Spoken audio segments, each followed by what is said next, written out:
What is up, guys? It's Mr. Lee Redman here, and welcome to episode number 12, I think, of the Dynamo Dresden File. We've gone on further than we were meant to, because I have actually completed the season. I actually just got so engrossed in it that I completely forgot about recording, and then when I realised I only had like 2 games left, so I just carried on as it is. So what we'll do is, guys, first things first, we'll go into these fixtures and show you how we finished. This was the last game, the 2-0 win at Heidenheim. We didn't really do very well in the rest of it. We beat Bochum 1-0, Tobias Muller with 15 minutes to go, giving us the win. We then lost 3-1 at Berlin Köpenick, who I believe is actually Union Berlin. We lost 3-1. Bjorn Jopek putting them 1-0 up, and Christoph Quiding making it 2-0 just before half time. David Howitz did make it 3-0 to them on the hour mark with 15 minutes to go from the penalty spot. Sinan Takerchi made it 3-1, and we did have Benjamin Delacour sent off in the 83rd minute. We then lost 3-0 home to Augsburg. Stark and 2 Mulders goals with 3 minutes to go, giving them the 3-0 win. We lost 2-0 Allen, which was really disappointing and a very annoying typical FM game. Federico Palacios Martinez put them 1 up in the 24th minute. Andreas Hoffman made it 2. But as you can see there, I had Lacour, Hefeli and Sama all replaced due to injuries, and I think those 2 goals came after two of the injuries, which was typical. We then lost 2-0 home to Darmstadt. Sirigu in the 3rd minute and a last minute penalty from Mario Pekar, making it 2-0. But we signed off with a 2-1 win at Kaiserslautern. Philip Hoffmann putting them 1 up in the 23rd minute. Borgia equalising on the in added on time.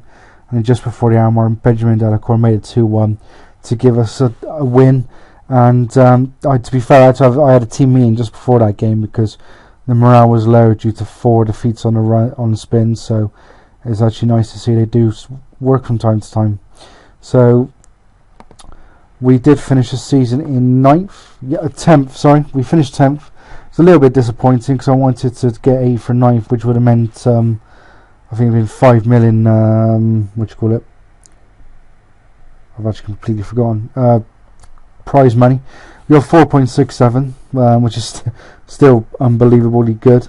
But also has managed to give us a very, very decent transfer budget, or decentish transfer budget for this year. So, as you can see, Freiburg won the league. München Lions, better known as 1860 Munich, went up. And Dusseldorf actually won the playoff against... I can't actually remember who it was against. Yeah, because that's what I clicked on.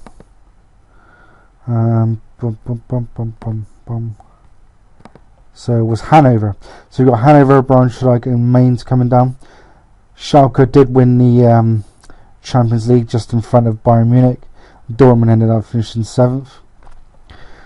Obviously there was our division, and coming up from Division 3, wrong button, is Karlsruhe, Halle and Osnabrück. Osnabrück actually comfortably beating, I think it's one of the, I think it's FSV Frankfurt. It's 5 or 6-2 on aggregate in the playoffs. So yeah, we've done pretty well. Whoops, double tap there. So we did pretty well. Finishing where we were in the first season, having just 10th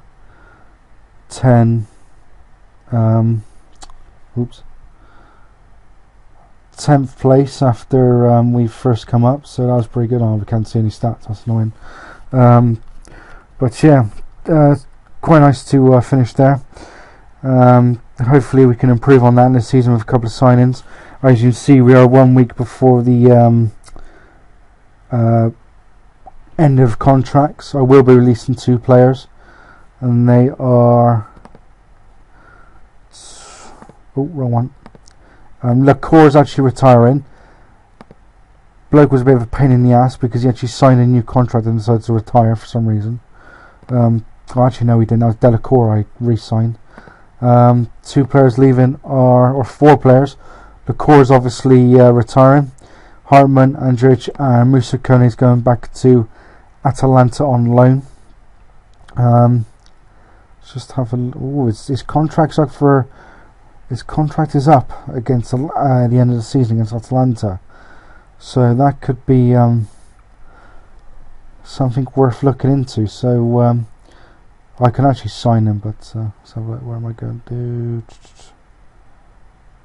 Add him to the shortlist for a month, so I can get a warning. And obviously, and I'm actually going to be raking in a little bit of wages here, to be fair. 2.5 for Lecor, Hartman 5.2, so 7.7 there. Andrić 1.9, so that's 9.6, and I think Kone's costing me about 500 quid as well, so I am going to be raking in about 10 grand for the details. I think Tobias Muller was my leading goal scorer again last year. See if I can find him. There we go. How many did he get? 9. Maybe not then. But yeah, he's done well again. I mean, wrong one. The good thing is majority of my squad again are doing pretty well. Rune Jarstein's injured, 3 to 4 weeks. Hopefully Belayev can go out on loan. That would be nice. So if you have a look at the assistant reports, keepers aren't great, and hopefully Belayev will go, but he's got great potential. Dennis Eerdman's not the greatest. Steven Sama can hopefully improve. Hartman will be going. Andrej will be going. Lecor's retiring.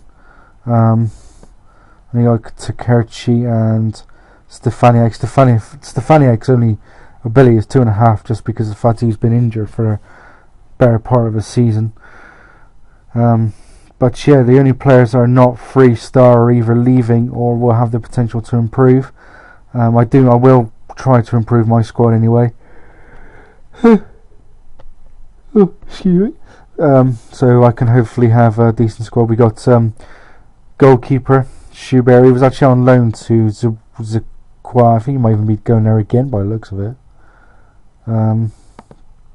Is he? He actually is. He's on a 2-year loan. Was not even aware of that, to be honest. So that's pretty decent. It's a pity they're not in the top division, to be fair.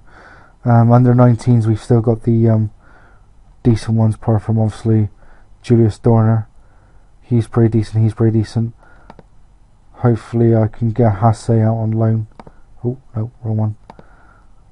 Hopefully they can go out on loan. Be nice to get these two out on loan as well. I tried to get a feeder club after one of the previous episodes, but unfortunately they said no. So something I'm looking at hopefully is maybe bringing them quite a few under 19s that are free or something. But what I've also done actually is I've had I wouldn't say a reshuffle, but a mad binge on my staff, because I actually completely forgot that I had 9 or 10 staff on month-to-month contracts, and they weren't the greatest, so I got rid of them and brought in some full-time people, apart from a couple I know. I brought in Darren Byfield under 19s.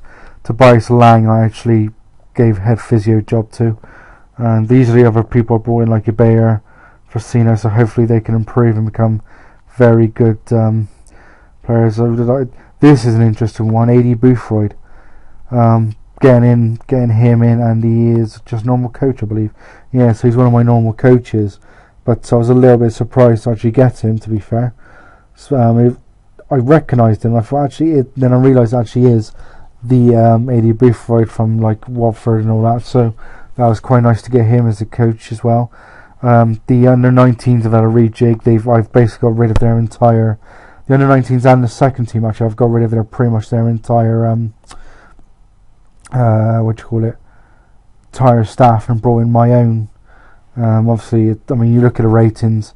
Obviously, Darren Byfield's not good. You can tell the ones I brought in, to be fair, because they are just like these guys here. A couple of players have actually been. A couple of ones I brought in have been very good.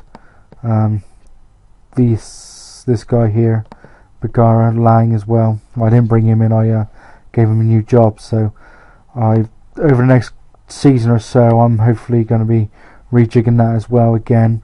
anybody 3-star or over, I'll look to keep.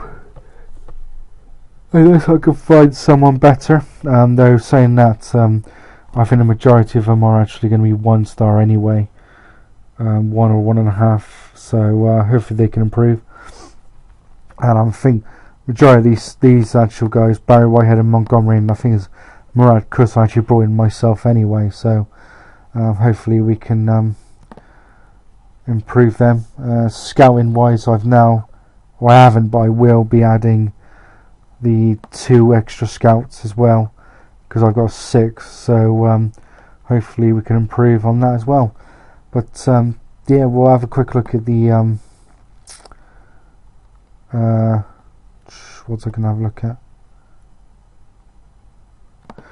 I was gonna have a quick shifty at the Europe again. See how everyone did last year. So who the winners were. Barcelona, by the looks of that. Well, obviously, because it's just there. Barca winning 1-0 against PSG. And Europa League was won by Real Madrid when beating Celta Vigo. So we got a El Clasico Super Cup there, which is interesting. We'll have a quick look. Actually, one thing as well is we can have a quick look at World Cup, because qualifiers have begun. Well, England are in the Confederations Cup at the moment, so you can see we're just killing it again. Beat Hungary in the only World Cup qualifier so far. Confederations Cup's not going great, but then I expect us to beat New Zealand in that round. So yeah, the World Cup qualifiers look to be going okay. So we'll have a quick shifty at all of the well, now we'll just have a look at Europe actually. Can't bother to look at the others. But yeah, we're having so far Scotland, which is interesting. Spain, Holland, Germany, pretty much Group 7, maybe different with Austria, but you'd have to say, and maybe again, still Serbia over France. You'd probably have to say that is what you're expecting. So yeah, that is it for this episode, guys. Leave likes, leave some comments, and subscribe. Appreciate it all. Tune in next time for part 1 of the next season, in our second season in the Bundesliga 2. Hopefully we'll bring in some decent players and we can hopefully push on from finishing 10th this season. Hope that's what I want to do. I want to get mid-table-ish again, or maybe a little bit higher, but you never know. I mean, we'll just have to look at what happened. We're in Division 3. We had a shocking first season. Second season we absolutely walked it. I doubt that is going to happen this time, but you never know. But until then, guys, as always, take it steady.